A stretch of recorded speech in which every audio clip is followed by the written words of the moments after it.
Giane Guerra. Olá, bom dia. Este é o programa Acerto de Contas, o programa de economia da Rádio Gaúcha. Na pauta de hoje, vamos falar sobre microempreendedores. Quantos microempreendedores nós temos em Porto Alegre? Eles são formais? Eles são informais? Onde eles ficam? Quais são as atividades econômicas que eles exercem? Eles geram muita renda, eles movimentam a economia e tem dificuldade de encontrar crédito. Então vamos contar também quais são os planos da Prefeitura da capital para o microcrédito, os empréstimos para esses pequenos empresários terem capital de giro para eles investirem no seu negócio. Também vamos falar sobre reforma tributária, sobre o substitutivo da proposta enviada pelo governo federal ao Congresso. O que foi alterado? É um meio termo mesmo? Agrada os setores empresariais? E o imposto de renda para a pessoa física? Teve alguma mudança? Os investimentos também? Tem mudança na tributação dos investimentos. Vamos falar sobre isso hoje no programa. Também sobre a surpresa negativa da prévia do PIB. O indicador do Banco Central de maio foi divulgado na última semana e trouxe uma queda, quando o mercado projetava um crescimento. O que aconteceu? O que isso sinaliza? Teremos revisões nas projeções? A economia está perdendo fôlego? Vamos entender o que esse indicador acabou apontando para a economia brasileira. E também vamos ouvir a história de um advogado aqui de Porto Alegre que é especializado na área de direito do trabalho. Trabalha com entidades empresariais, com empresas, mas que ele tem uma outra paixão, que é o azeite de oliva. E ele resolveu plantar oliveiras aqui no Rio Grande do Sul. Ele vai contar um pouquinho sobre essa história para produzir o seu próprio azeite. Tudo isso e muito mais hoje no programa Acerto de Contas, o programa de economia aqui da Rádio Gaúcha, que vocês sabem tem sempre os seus apoiadores do jornalismo econômico da Rádio Gaúcha, tem sempre o patrocínio de Shopping Total, patrocinador aqui do programa Acerto de Contas da Rádio Gaúcha há muito tempo. Acesse o site do Shopping Total e se conecte direto com as lojas pelo WhatsApp. Shopping Total presente a todo momento. Shopping Total com a sua loja solidária. O Shopping Total criou a loja solidária para quem quiser deixar lá doações de roupas, de alimentos para adultos, para crianças e também para os pets, os animais de estimação. A loja solidária também recebe alimentos, ração e cobertores para os animaizinhos de estimação. Depois repassa tudo que foi doado, repassa para as entidades que cuidam dessas pessoas, cuidam desses animais aqui na capital. O programa Acerto de Contas, além do Shopping Total, tem o patrocínio de Cindy Lojas Porto Alegre, junto com o Varejo Sempre, Sindicato dos Lojistas de Porto Alegre, nosso apoiador também do jornalismo econômico da Rádio Gaúcha. Cindy Lojas Porto Alegre que está programando a FBV, a Feira Brasileira do Varejo, que vai ser online, tem uma programação muito bacana. E olha, a apresentadora aqui vai participar da FBV deste ano, da Feira Brasileira do Varejo. Vou mediar um painel sobre varejo, esse assunto, esse setor que eu gosto tanto. Também falar sobre projeções econômicas. Nós teremos muitos assuntos na FBV. Eu vou acompanhar e você não perca também. Cindy Lojas Porto Alegre, então, que realiza a FBV, nosso patrocinador aqui do programa Acerto de Contas. E para fechar, EcoSul Energias, sua energia para o futuro. Quer instalar um equipamento, um sistema de geração de energia solar na sua casa ou na sua empresa? Olha, tem que procurar a EcoSul Energias, empresa que tem sede em Nova Petrópolis, abriu uma loja em Cachoeirinha e mais recentemente inaugurou uma unidade em Caxias do Sul. EcoSul Energias, a sua energia para o futuro, também patrocinadora do programa Acerto de Contas, apoiadores do jornalismo econômico da Rádio Gaúcha, com muito orgulho, nossos parceiros aqui do programa. Vamos agora então falar sobre microempreendedores. Nós temos novidades, foi feito um diagnóstico pela Prefeitura de Porto Alegre para mostrar onde estão os microempreendedores, como eles são, para orientar políticas públicas. E nós vamos tratar disso agora.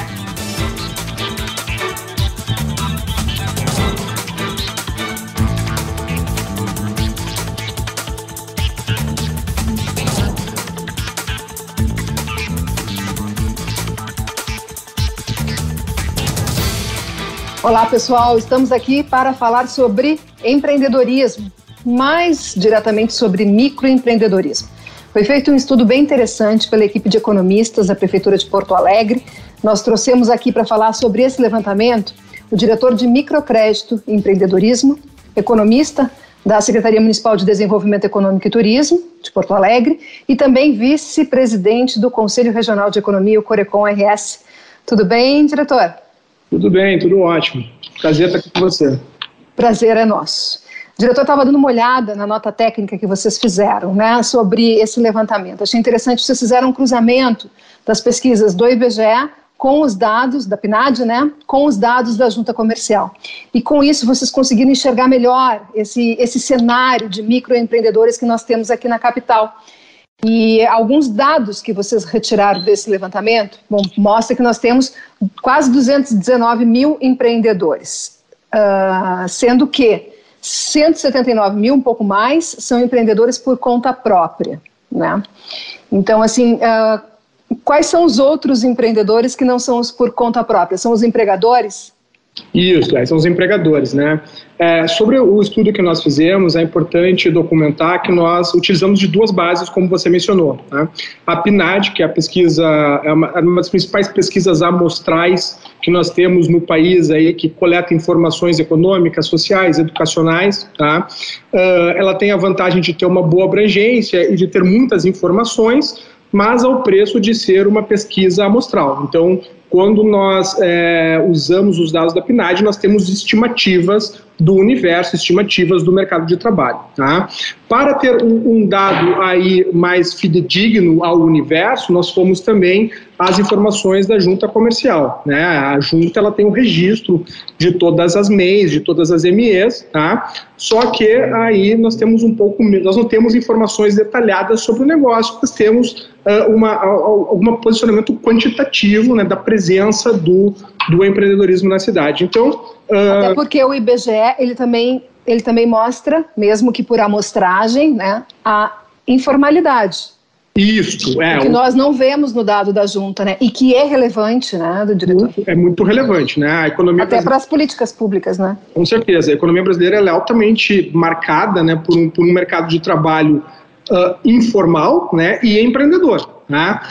Aqui em Porto Alegre nós estimamos aí que temos mais ou menos 700 mil pessoas, um pouco mais de 700 mil pessoas na força de trabalho, pessoas ocupadas e aquelas que estão atrás de uma ocupação, e dessas 700 mil pessoas, 208 mil, como você mencionou aí no começo, elas são empreendedoras, né? Pois é, isso me chamou a atenção, isso era uma pergunta que eu tinha anotado aqui para fazer.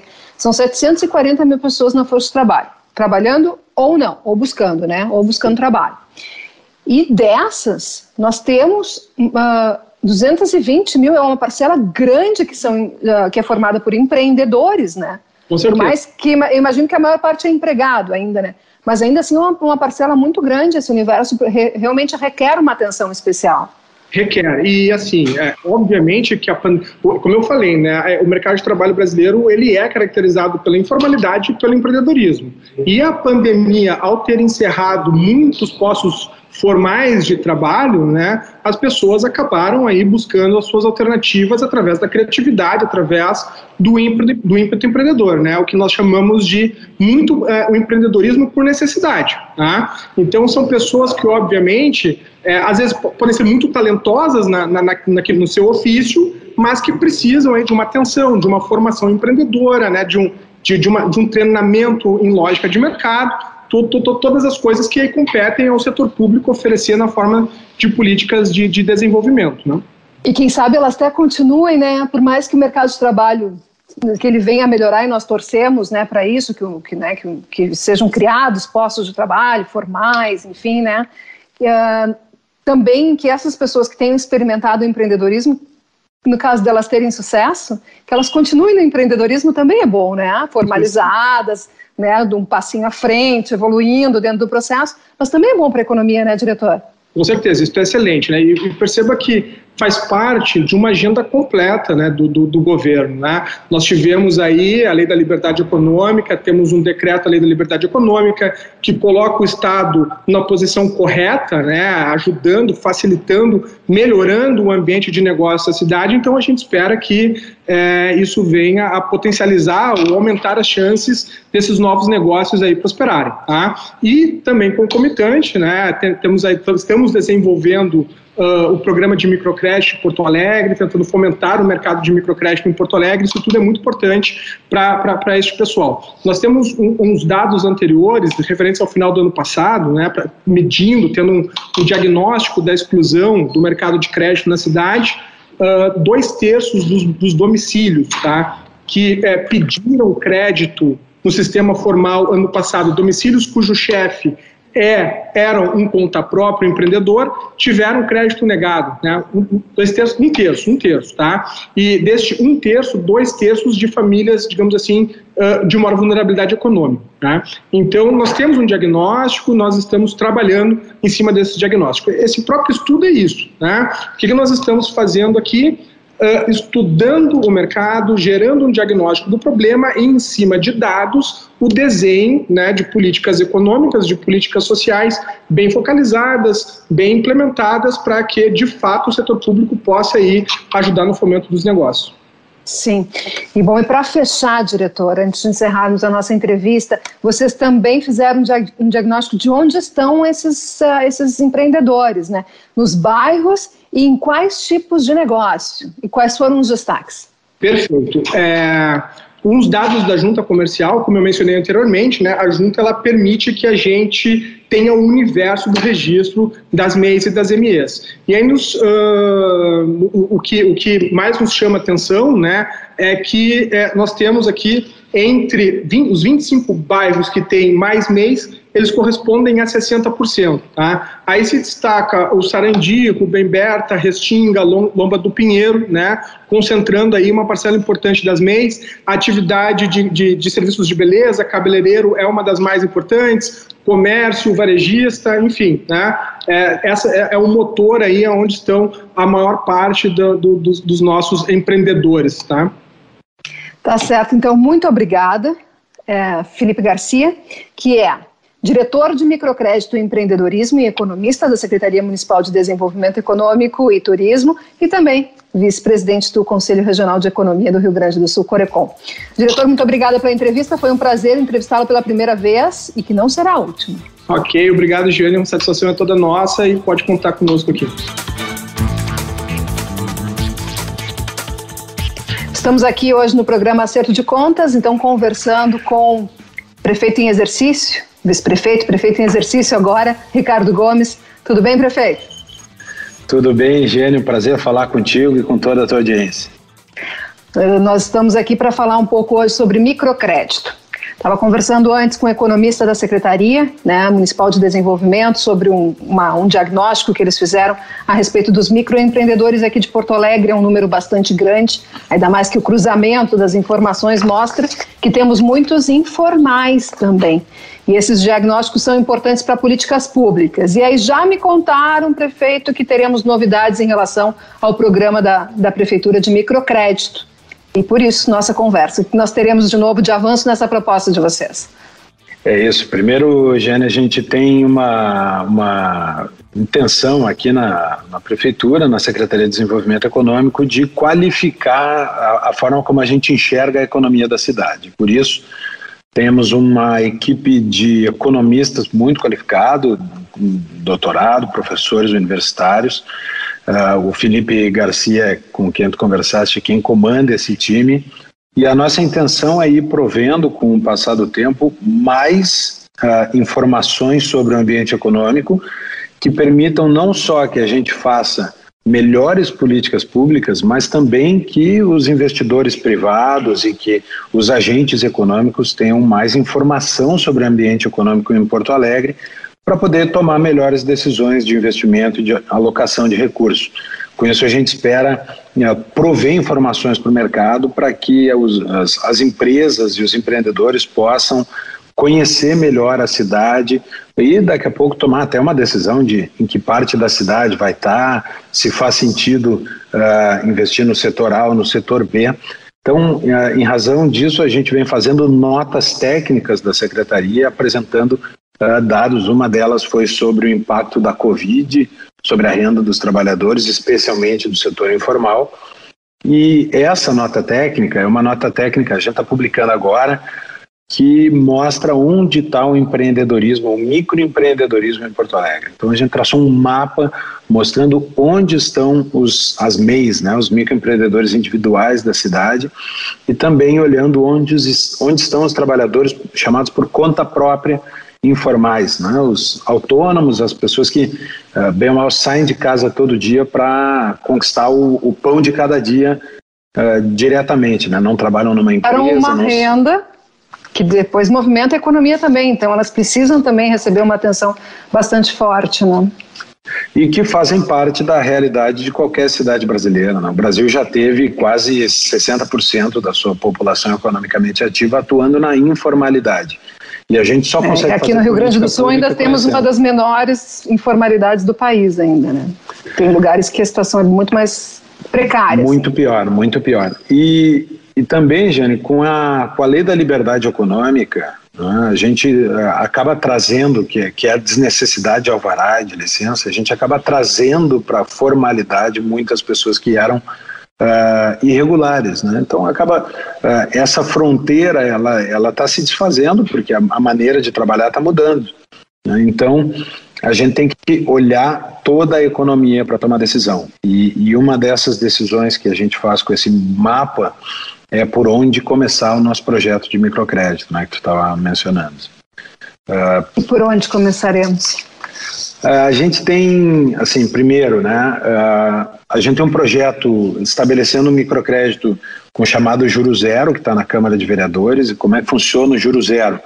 Aquele que toma um crédito e paga em dia as parcelas, a última parcela a prefeitura paga a partir de um fundo municipal como um prêmio pela assiduidade, né? Um prêmio por pagar em dia as prestações. E o que isso faz, né? Isso injeta capital produtivo nas empresas, nas microempresas, nas pequenas pessoas. Então esse crédito, ele não é para consumo, para comprar uma roupa nova, é um crédito para investir no pequeno negócio. Então ele vai, pelo projeto que nós temos na Câmara, ele tem em 3 níveis, né, de 3, 4 e 5 mil reais, e depois, de 4, 5 e 6 mil reais, ele existe em 3 níveis. Quem toma o primeiro, paga em dia, faz um curso do Sebrae ou de algum outro órgão de preparação para empreendedorismo, já tem acesso à segunda, digamos, janela de tomada de recurso. Isso está na Câmara tramitando, mas a gente não vai esperar tudo isso para começar a colocar o Juro Zero, o microcrédito para acontecer em Porto Alegre. A gente nos próximos dias está lançando um edital convidando empresas de microcrédito do Brasil todo para virem se instalar aqui. Quando a gente estava desenhando esse edital, nós ouvimos o mercado, conversamos com uma série de instituições financeiras que têm programas de microcrédito, e Porto Alegre tinha pouca oferta desse tipo de empréstimo, né, empréstimo produtivo. E a gente está lançando um edital justamente para trazer essas empresas para investir aqui, para fazer microcrédito aqui em Porto Alegre. Vai ter algum atrativo para que elas venham? A gente está desenhando ainda esse atrativo para que elas venham, né? O nosso time econômico está alinhando isso, mas com certeza Porto Alegre é um mercado atrativo para o microcrédito, e essa nota técnica ela mostra isso, né? Nós temos bairros com muito microempreendedorismo, por exemplo, né? E aí a pergunta que tu fizeste, né? Por onde começar?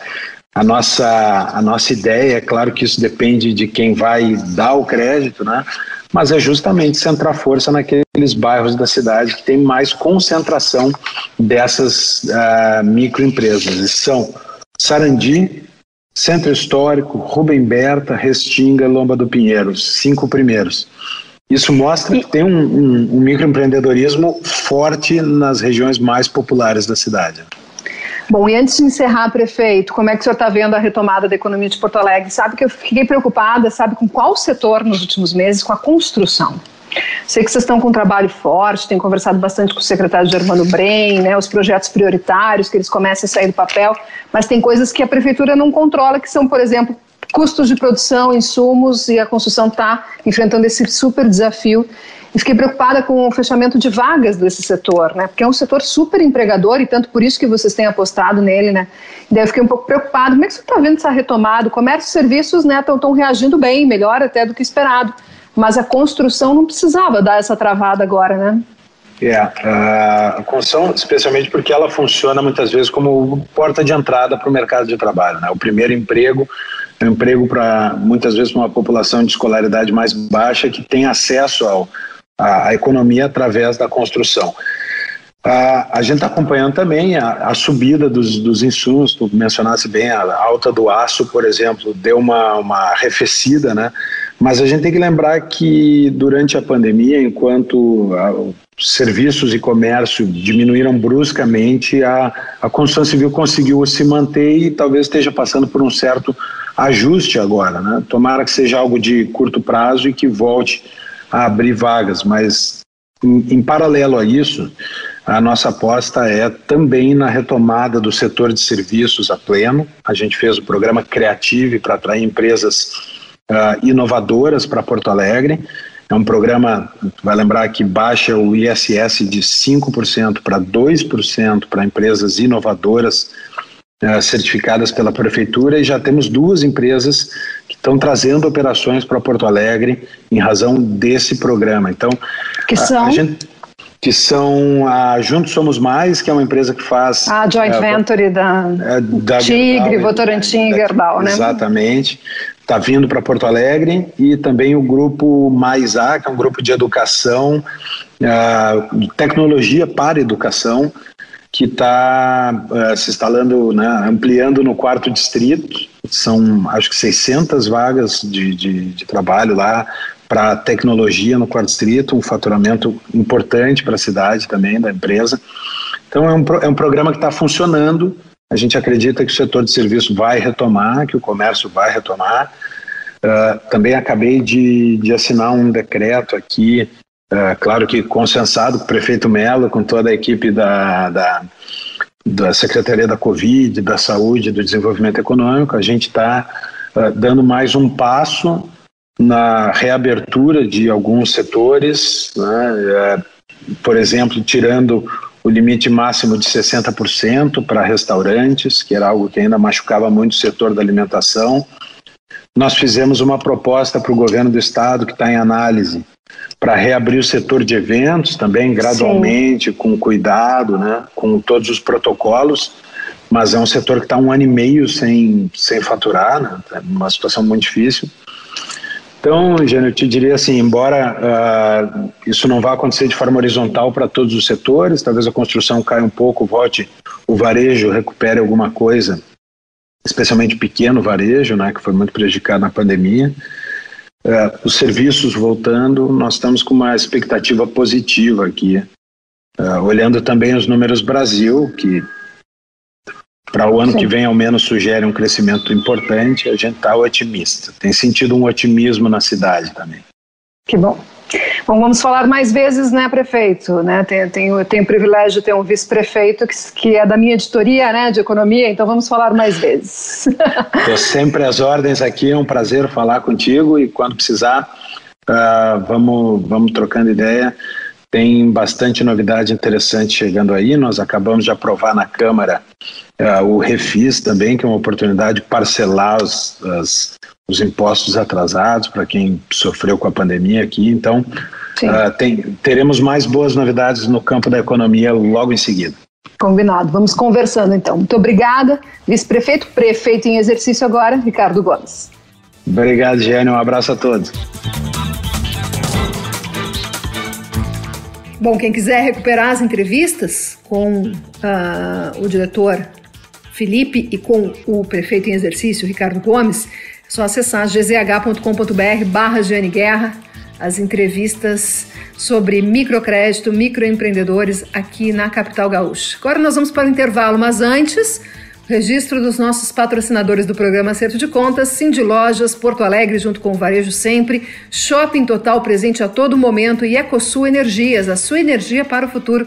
EcoSul Energias, especializada em energia solar. Voltamos daqui a pouquinho. Fiquem conosco.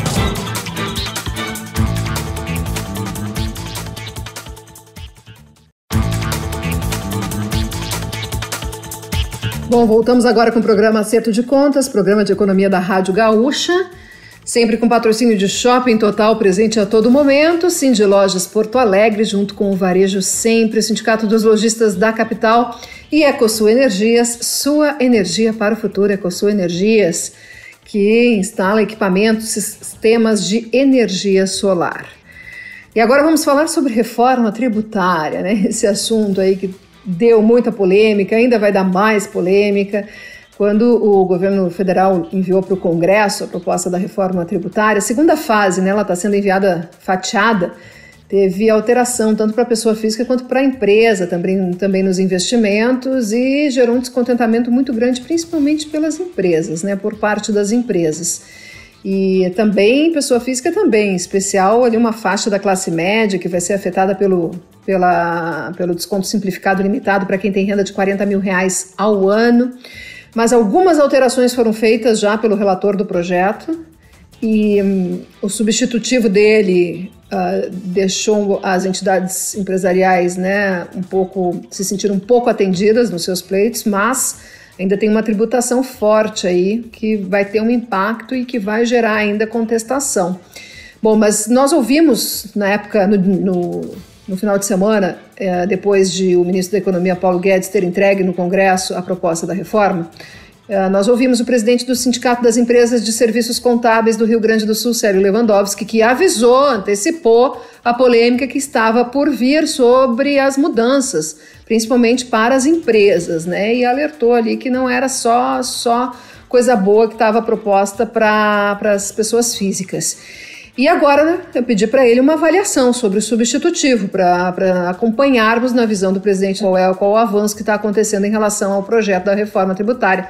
Vamos ouvir qual é a análise dele, desse substitutivo. Giane e amigos ouvintes, neste momento de pandemia ainda, o governo manda para o Congresso um projeto que diz que é uma reforma tributária. Porém, trata-se de um projeto de lei que faz algumas alterações no imposto de renda das pessoas jurídicas e das pessoas físicas. Ponto positivo é que ele reconhece pelo menos parte da defasagem da tabela do imposto de renda e dá na primeira faixa um acréscimo de 31%, passando de R$ 1.903,98 para R$ 2.500. Porém, nas demais faixas, o reajuste é bem menor, é de 13%. O que por si só é insignificante perante a defasagem que já está em mais de 113%. Mas ainda tem outros aspectos que são contra o contribuinte. Um deles, ele tira a possibilidade dos contribuintes poderem usar o desconto padrão de 20% para quem ganha acima de R$40 mil. Isso por si só deverá acrescentar o imposto daqueles que ganham um pouco mais. Também não corrige a dedução com dependentes e despesas com instrução, um limite que já é baixo, né, diga-se de passagem. Então, infelizmente, ele dá com uma mão, mas tira com a outra do contribuinte pessoa física. Também, obviamente, o contribuinte terá mais dificuldade de fazer a sua declaração de imposto de renda, porque terá que juntar todos os comprovantes de despesas médicas, despesas com instrução, né, plano de saúde, para lançar lá no seu imposto de renda. Embora muitos desses contribuintes que ganham um pouco menos, eles infelizmente não dispõem, né, de gasto com instrução, com o plano de saúde. Então esses sim serão penalizados duplamente. Por quê? Porque vão pagar imposto a mais no ajuste anual. Também temos aí a questão da tributação na pessoa jurídica, que eleva de 34% para 39,2% no primeiro ano, ao somar a carga tributária da pessoa jurídica o imposto sobre a distribuição desses resultados. Também na pessoa jurídica, tiraram alguns benefícios, como a questão da utilização dos juros do capital próprio e também de alguns benefícios fiscais, entre eles o programa de alimentação ao trabalhador, a dedutibilidade que se tinha, uma dedutibilidade especial. Isso também deve afetar a pessoa física. Em que sentido? Parte do preço do produto, ele é composto de imposto. Então, quanto aumenta o imposto da empresa, a empresa também vai aumentar o preço dos produtos. Então, se o contribuinte, se o consumidor ganhou lá na tabela, talvez ele pague o mais imposto em cima do que ele consumir. Isso, infelizmente, a gente já tem visto neste ano, quanto vê a inflação. Quanto maior a inflação, mais o governo ganha. Por quê? Porque boa parte dos impostos estão sobre os produtos consumidos, né? Isto é uma das situações que se esperava que o governo tratasse na reforma tributária, ele não tratou. Então ainda é injusto, por quê? Porque o contribuinte ganha menos, ele paga a mesma coisa de imposto que uma pessoa que ganha bem mais naquele consumo do produto do dia a dia, como a alimentação, a gasolina, né? Bom, também se vê que o governo não mexeu na matriz tributária em relação aos outros impostos, ICMS, IPI. Então, estes impostos também afetam os municípios e os estados, que sairão perdendo. Então, por isso eu acredito que vai ser muito difícil a tramitação desse projeto no Congresso Nacional.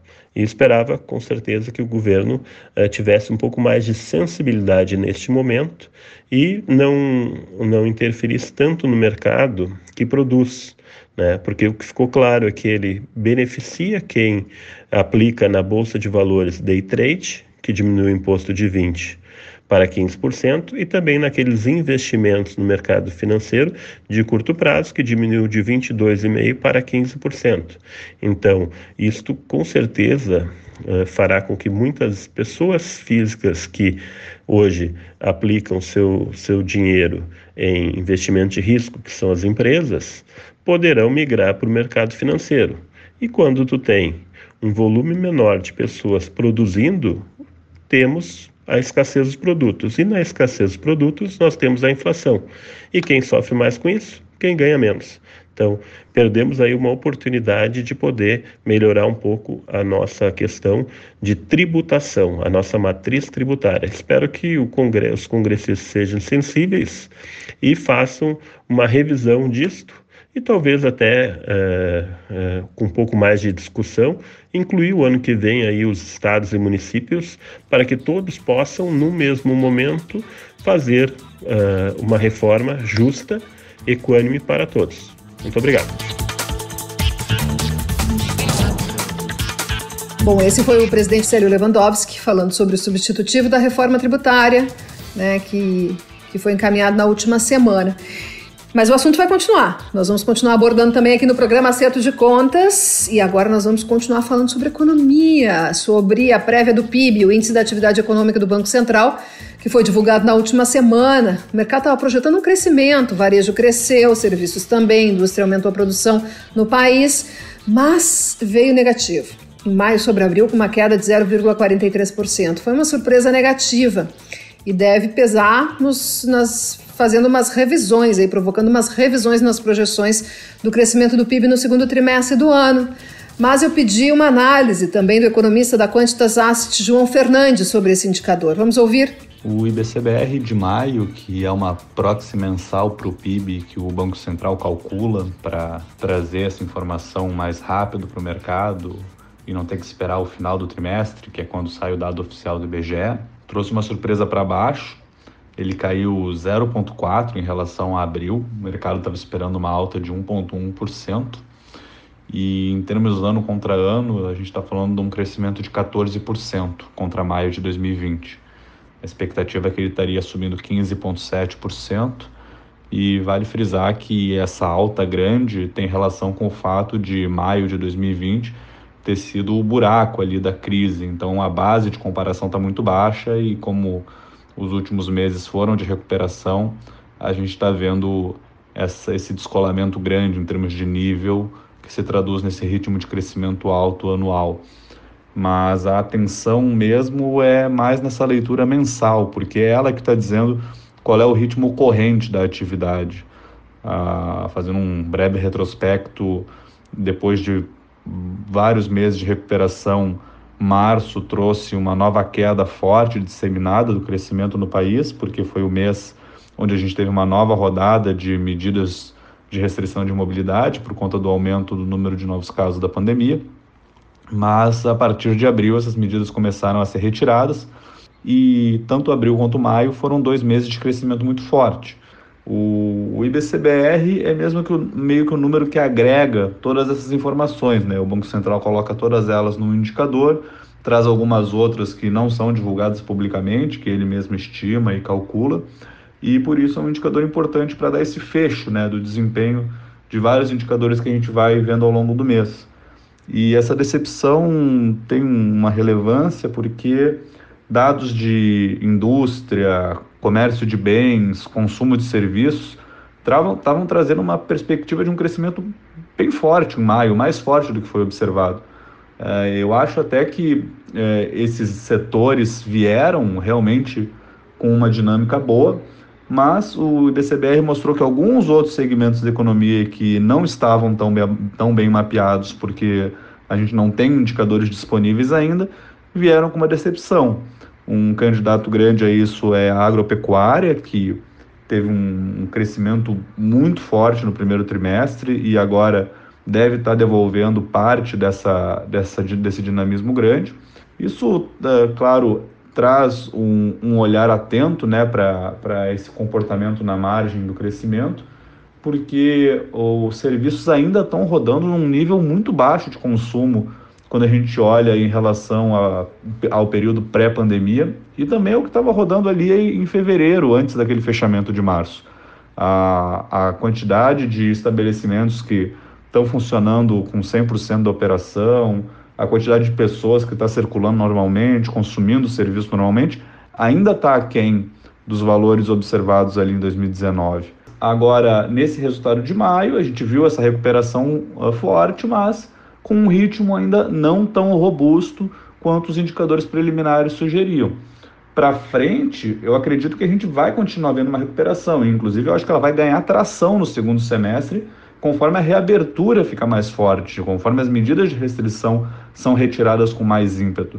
Mas com a quantidade de medidas que foram retiradas até agora, a gente já viu algum grau de recuperação, com essa certa surpresa um pouquinho de um crescimento um pouquinho menor na margem em maio.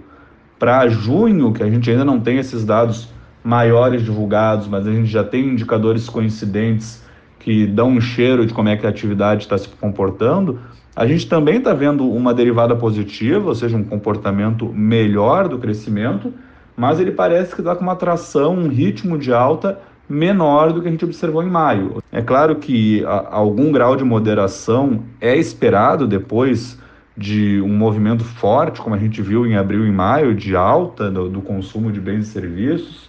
A gente ainda tem vários fundamentos que apontam para essa recuperação ganhar tração ali na frente. O primeiro deles é o elevado grau de poupança que existe na mão das famílias. Vamos lembrar que a pandemia foi caracterizada por pessoas utilizando muito menos serviços de entretenimento, transporte, lazer, e isso representando uma economia, inclusive, que parte dela foi direcionada para o consumo de bens, mas uma outra parte ficou guardada. Esse dinheiro vai ser gasto ao longo dos próximos meses, e ele vai ser gasto, eu acho, também num movimento de atendimento de uma demanda reprimida que se formou ao longo de todo esse tempo. Além disso, a recuperação econômica que a gente viu ao longo dos últimos meses, e também nessa saída agora do buraco de março, em abril e maio, trouxe junto dela uma recuperação bem forte do emprego.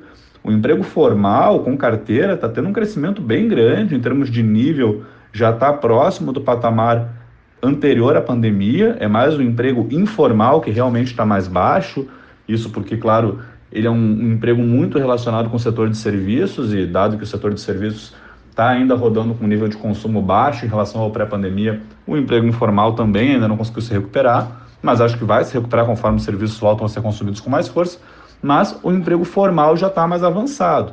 E esse emprego vai se traduzir também numa resiliência maior da massa salarial da população, né, do consumo da população, conforme essa reabertura ocorre e o consumo de serviços vem à tona.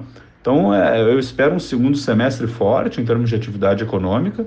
A gente tem um cenário de 5,7% para o crescimento do PIB esse ano. É claro que a gente tem que estar muito atento sobre como é que as coisas estão se comportando na margem, como é que esse ritmo está ocorrendo na prática. Agora a gente viu uma surpresa para baixo em maio, então é justo você também colocar que existe um risco desse crescimento não ser tão forte. Mas, sinceramente, se a gente descobrir que o crescimento não vai ser 5,7%, for algo mais perto de 5%, por exemplo, a gente ainda está falando de um crescimento muito robusto. E tudo isso, óbvio, com o pano de fundo da vacinação avançando e a reabertura econômica ocorrendo. Se a gente tiver uma reversão desse processo, aí, obviamente, você reverte toda essa trajetória de crescimento. Mas da forma como a gente está vendo as coisas evoluindo, com o ritmo com que a vacinação está ocorrendo, o cenário mais provável parece ser que a gente vai continuar vendo uma reabertura, aumento de circulação e consumo de serviços. E, além disso, um outro vetor que aí depende de uma aprovação no Congresso, uma aprovação e implementação por parte do governo, mas que também vai trazer um impulso adicional ali na frente, é que quando essa nova rodada de auxílio emergencial terminar, já está um planejamento de você fazer uma ampliação do Bolsa Família ainda esse ano. Essa ampliação vai, claro, não vai substituir toda a renda que vai ser perdida com o auxílio emergencial, mas vai fornecer um aumento para a camada mais frágil da sociedade brasileira, né, camada mais de baixa renda, para você e essa proteção maior, essa renda maior, vai dar uma sustentação maior para que não tenha uma redução no consumo de bens e serviços. E depois de falar de reforma tributária,